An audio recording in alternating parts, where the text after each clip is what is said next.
Now, Heartland started the Nmuri Bridge proper. So at no point did anybody drive anybody away from stop anybody from doing any bridge there. Even I have the same scenario at Ndebabam. The then senator came that he wanted to do bridge. I said, no, leave him. Let him do his own. Let me do my own. You is your luck that you are going to have 2 bridges. So whichever way you want to use, you use. To God be the glory. The bridge I've reconnected in Debe with the concrete bridge. The one the senator then started is still at that level. Nothing has happened. So one is experienced. You're talking about Senator Mao. But you know the senator when I was the House of Rep member. There are 2 senators. The first was in my first tenure in the 8th Assembly. I'm talking about 8th Assembly.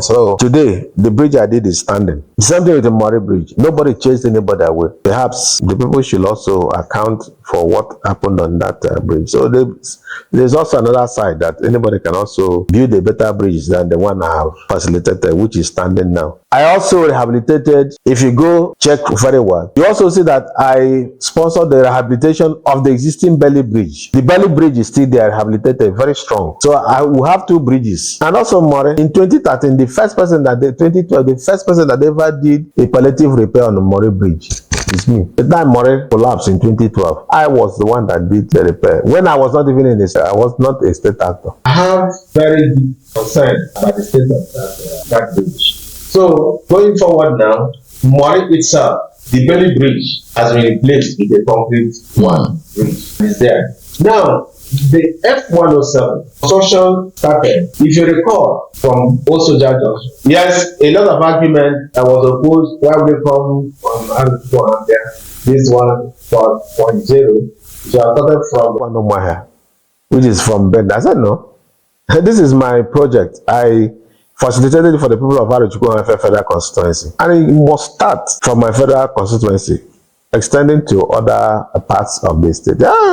Whoever that is interested, you can also make case. I won't go and look for funds. The funds most of my colleagues do for empowerment, and now mop up funds at every particular point in time, every budget year, and make sure the contractor wouldn't get anything less than 1 billion. The total job for F107 is 12.something billion. The budget for section 2, section 1, so I mean to say, which is also Arochukwu, is also 5.something billion. Now, F107, which is section 2, the budget he had was to have commenced in 2020. Remember, there was lockdown, there was COVID.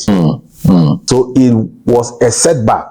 Now, after the COVID, fell into my father's burial when it was opened up, they moved to site, stabilized the road, started the reconstruction. Then in 2021, they approached from Old Soldier. You remember Federal Government College was a no-go area. It was bad, flood, all those things. But today, nobody remembers all those things. And the road has passed through the foundation. All those hills, they cut them down to the tip of the spur where they stopped. And now started the cutting down of the hill, which is the Nmuri axis. If you see, the height of that hill has reduced. The steepness, they have brought it down. So it takes time. That is construction. Now, the money that was provided, appropriated, because you as a lawmaker, it is in you to use your capacity, your experience, to make sure whatever project you facilitate or you inherited, you must make sure it is funded. The contractors operate with funds. And these funds are not given to the contractors, pay into the account to go and start work. No. Once the contractor knows that a particular road, there's enough funds, adequate funds in their budget. Every road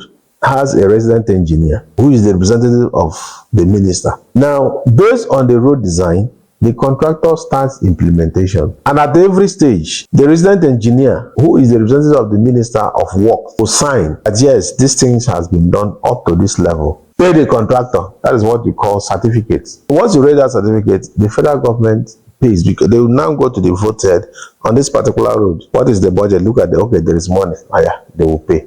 So that gives the contractor the courage to be on site, because the contractor knows he has access for funding. Now, the 1.2 billion, over 1 billion thereabout, the last fund they were given was the 2022-2023 appropriation that I passed. They also made little fund, but I also made sure argument to have them get over 1.something billion at that time. So that 1.something billion was able to go and check the kilometers they have covered with drainages and that Nmuri. So the money they had could carry them to where they have stopped.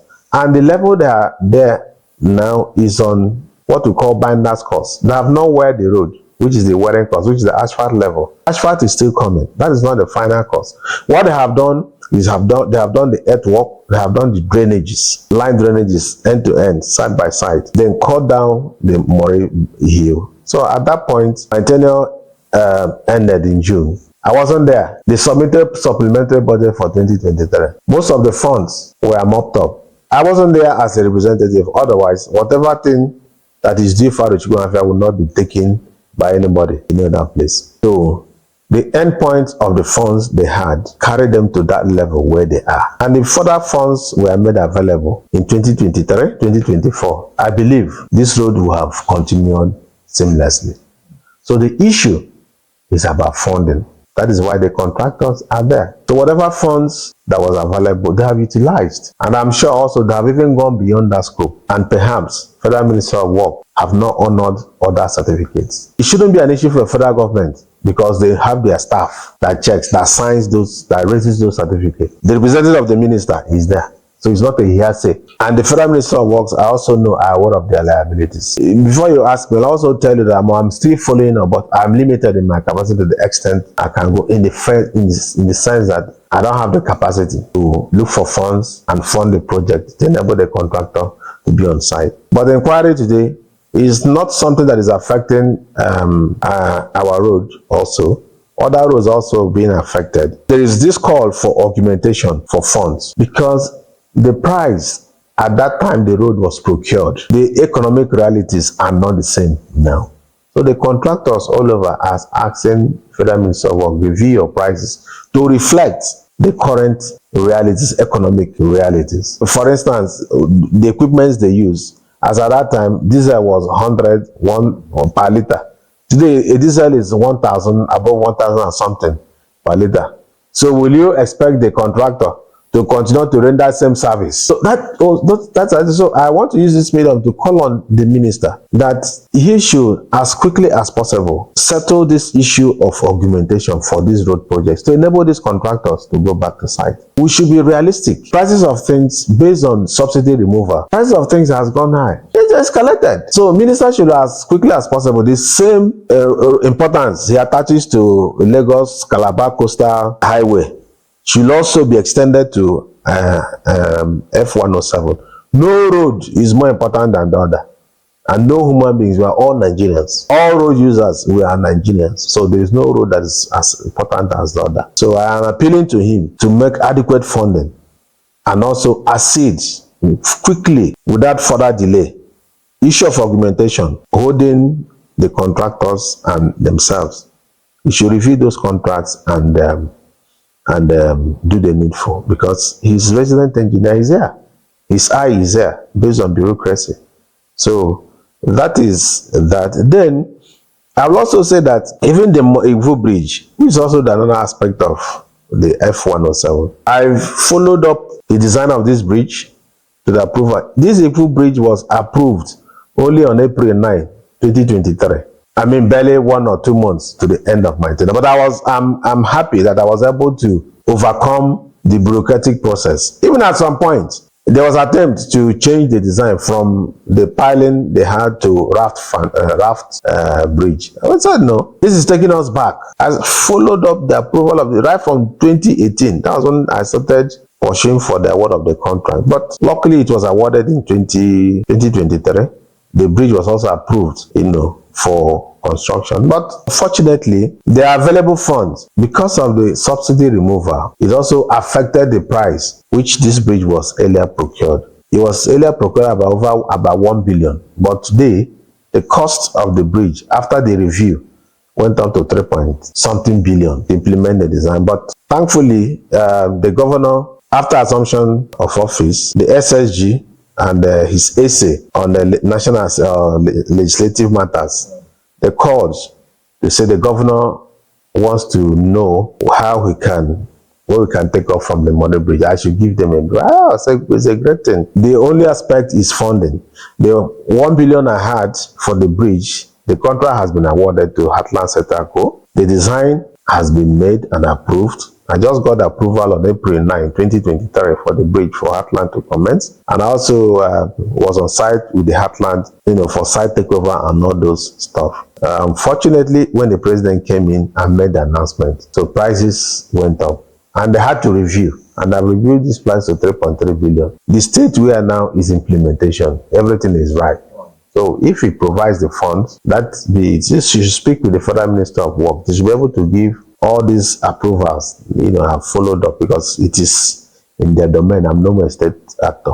Because the assumption from the host community talking about the Nmuri Bridge and also the leaders in the community, even some other Ohafia leaders, they were saying that the contractors left and they were saying they paid them, quoting them, they paid them, and instead of them to finish the work, they left. Recently, I met the member representing Ohafia Arochukwu Federal Constituency, Honorable Ibe Okwara, asking him about same road.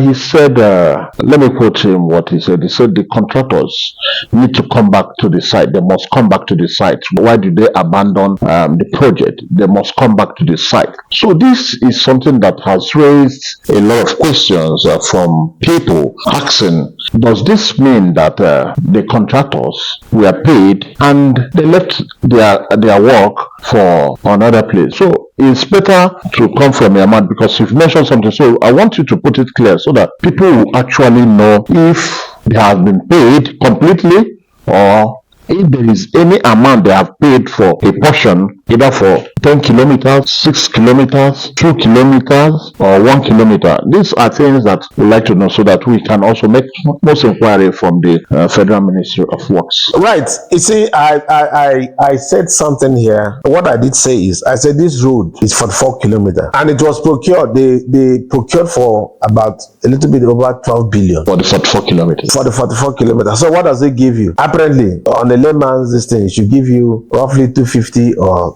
per kilometer. So is a person saying that 12 point something billion has been paid to the contractor under which budget? All these things are recorded in the budget. So I will advise, if my successor made that comment, I don't think is in order. You should go and get the budgets. The budgets are there. Everything is in the budget. As at 2023, the budget performance for this road is 10%. 10% of 12 billion will give you 1.2 billion. And the 1.2 billion that was in the budget, Uko Nkole, if you check the bill the president presented, the draft bill, even this year, I know they will not put more than 300 million. That is what they do from the executive. It is not left for the legislator because they are represented. You are part of your function. There are three key functions of a legislator: oversight, representation, and lawmaking. Appropriation is lawmaking. So when people sit down and say the law, you greatest bill, the greatest bill you should participate, the greatest law you can make for your people is to ensure that all the projects in the area, there are funds for it. Once it is approved, it is law. So that is why when people look at you say bills and motion, go and write all the bills and motion. This executive bill, which is the money bill that comes on year, it comes once in a year. So your ability to impact on your people, that is that lawmaking. The core lawmaking is in that budget. Whatever thing you made, that is the law you have made for your people. So there is nowhere in the budget of the Federal Republic of Nigeria, there is no record. And I can say for sure that Heartland has never been given the 12 billion naira. The budget performance as at our left office, and immediately I left, that was when that job started. They exhausted the funds. It is at 10%, and that 10% represents 1.2 billion out of the 12 billion of the total listing. So it is left for us from also to go and evaluate the job they have done. Just use your layman ideology to check, calculate the kilometer they have done, the line drainages they have done, the earthwork they have done from the tip of Moresport to Rada Hill, and also Old Soldier. Evaluate the job they have done and check whether it's up to 1. And that's 1.2 billion. Taxes, VAT, everything comes in. So it is not true that they have been paid. I can tell you that for free. Go to the budget of the Federal Republic of Nigeria, and they have a representative. They have a resident engineer for that project. So nobody paid them that money. So wherever they are is how much the money that is available in the budget. 2024 budget, 2023 budget went, nothing happened. 2024 budget, this is 2 years. Where do you expect the contractor to get money from? They have been doing supplementary budgets and all these things. If you don't give them money, if you are not intentional in funding your projects, the contractor will not get money anywhere. to come and do the project. So that is not correct. I want,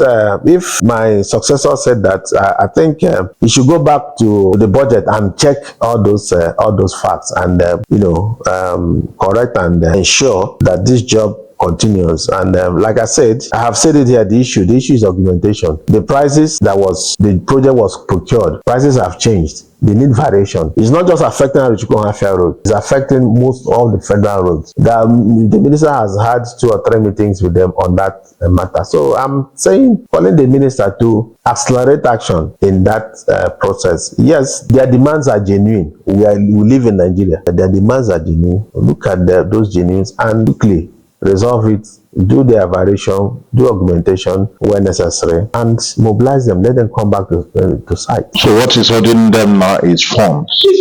So the federal government needs to fund them. The federal government needs to fund them, and my successor should also do something towards making sure that he appropriates funds for them. If he can also do minimum of what I was doing, even 1,700,000. That was how these contractors were on site. That's why when I left office, when someone left office, he said the road was going to suffer. I just laughed.